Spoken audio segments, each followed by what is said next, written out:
General बगी ପାଇଁ ticket ବ୍ୟବସ୍ଥା ସୁଧାର ଆସିବା ଦରକାର। ବାଲେଶ୍ୱର ମହାନଗରରେ ଯେଉଁ ସବୁ ଦୁର୍ଘଟଣା ଘଟିଛି ସେଥିରେ ଜେନେରାଲ ବଗିଗୁଡ଼ିକ ବେଶୀ କ୍ଷତିଗ୍ରସ୍ତ ହୋଇଛି। ଆଉ ଆପଣମାନେ ଜାଣିଛନ୍ତି ଜେନେରାଲ ବଗିରେ ଯାତ୍ରା କରୁଥିବା ସମସ୍ତ ନାଗରିକ ମାନେ ଗରିବ ଶ୍ରେଣୀରେ ହିଁ ହୋଇଥିବେ।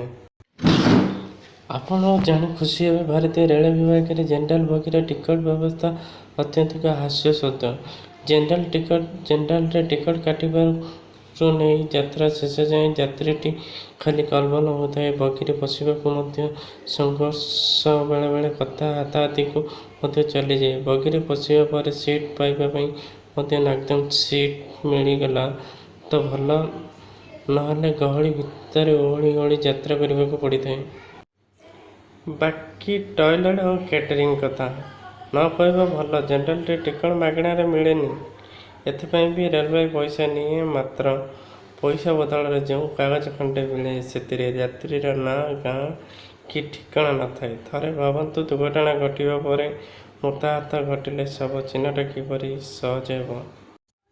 ଜେନେରାଲ ବଗିରେ ଯାଉଥିବା ଲୋକଟିର ଭୁଲ ହେଉଛି, ସେ ହେଉଛି ଜଣେ ଗରିବ ଓ ଭାରତୀୟ। ମାତ୍ର ଗରିବ ସୀମାରେଖାରୁ ଉପରକୁ ନେଇଯିବା ପାଇଁ ରାଜନୈତିକ ଦଳଗୁଡ଼ିକ ଓ ତା ଭୋଟ ଖଣ୍ଡିକୁ ଖୋଳାବେଳେ କୌଶଳରେ ହାତେଇ ନିଅନ୍ତି। ମାତ୍ର ନିର୍ବାଚନ ଆସେ, ନିର୍ବାଚନ ଯାଏ, ହେଲେ ଗରିବର ସଂଖ୍ୟାରେ କୌଣସି ପରିବର୍ତ୍ତନ ଆସେ ନାହିଁ।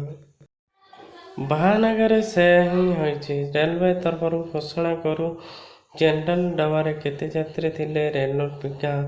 ରେଳ ବିଭାଗରେ ଜେନେରାଲ ଡବାଗୁଡ଼ିକରେ ଥିବା ଯାତ୍ରୀମାନଙ୍କର ଲିଷ୍ଟ ସାର୍ବଜନୀନ କରିପାରିବ ତ? ଆଜି ଯେଉଁ ସବୁ ଚିହ୍ନଟରେ ବିଳମ୍ବ ହେଉଛି ତାହା କେବଳ ଜେନେରାଲ ବଗି ପାଇଁ। କାରଣ ଭାରତରେ ଜେନେରାଲ ବଗି ପାଇଁ ଟିକଟ ବ୍ୟବସ୍ଥା ଅତ୍ୟଧିକ ହାସ୍ୟାସ୍ପଦ। ଏପରି ଟିକଟ ବ୍ୟବସ୍ଥାରେ ମଧ୍ୟ ସୁଧାର ଆସିବା ଦରକାର। ଜେନେରାଲ ବଗିର ଯାତ୍ରୀଙ୍କୁ ମଧ୍ୟ ମୌଳିକ ସୁବିଧା ମିଳିବା ଦରକାର। ଏ ବାବଦରେ ନ୍ୟାୟାଳୟରେ କେତେ ଜନସ୍ୱାର୍ଥ ମାମଲା ଦାଏର ହୋଇଛି।